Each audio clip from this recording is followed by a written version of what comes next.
सातारा जिल्हा परिषद निवडणुकीसाठी जनकल्याण न्यूज चॅनलला सबस्क्राईब करा, लाईक करा, शेअर करा. आली रे आली मान खटावची वागिनाडी अशा आरोळ्या देत वडूज शहरातून रॅलीद्वारे तहसील कार्यालयाच्या आवारात मान्य अंकुशभाऊ गोरे यांच्या मार्गदर्शनाखाली हजारो लोकांच्या उपस्थितीत औंध गटासाठी भारतीताई गोरे व सिद्धेश्वर गणासाठी शहाजी देशमुख, औंध गणासाठी दादासाहेब इंगळे इत्यादींनी अर्ज दाखल केले. उपस्थित सर्व ग्रामस्थ, सर्व कार्यकर्ते यांचं मी मनपूर्वक आभार मानतो की तुम्ही बहुसंख्येने इथं उपस्थित राहिला आणि येणाऱ्या आताच्या या आपल्या 12 दिवस आपल्याला सर्वांना अहोरात्र मेहनत करायची आहे. तर मी विनंती करेन सर्वांना की सर्वांनी आपल्या भारतीय जनता पार्टीला बहुमताने आणण्यासाठी सर्वांनी रात्रंदिवस काम करावं ही माझी सर्वांना विनंती राहील.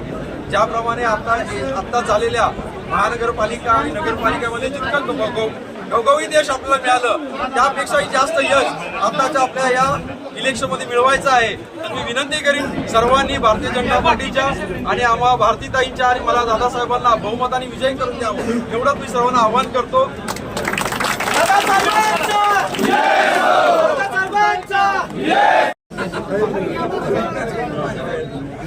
आज आपण या ऐतिहासिक जिल्हा परिषद आणि पंचायत समितीच्या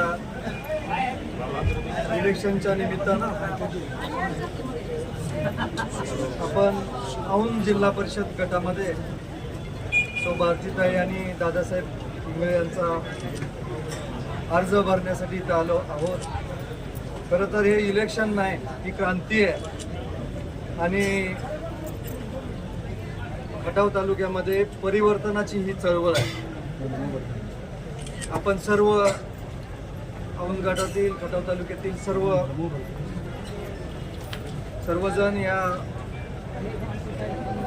क्षणाचे साक्षीदार आहात आणि आपण यापुढे असंच राहिलेले 10-15 दिवस उमेदवारांच्या पाठीमागे खंबीरपणे उभं राहायचंय. आपल्या सर्वांचे नेते सन्माननीय जयकुमार गोरे भाऊंच्या पाठीमागे उभं राहायचं सर्वांनी आपण. आणि खरं तर खटाव आणि महानमध्ये दयाभाऊंच्या माध्यमातून जी विकासाची गंगा वाहते ती गंगा आपल्याला पुढे न्यायची आहे. आणि खरं तर आज आपण अर्ज भरतो.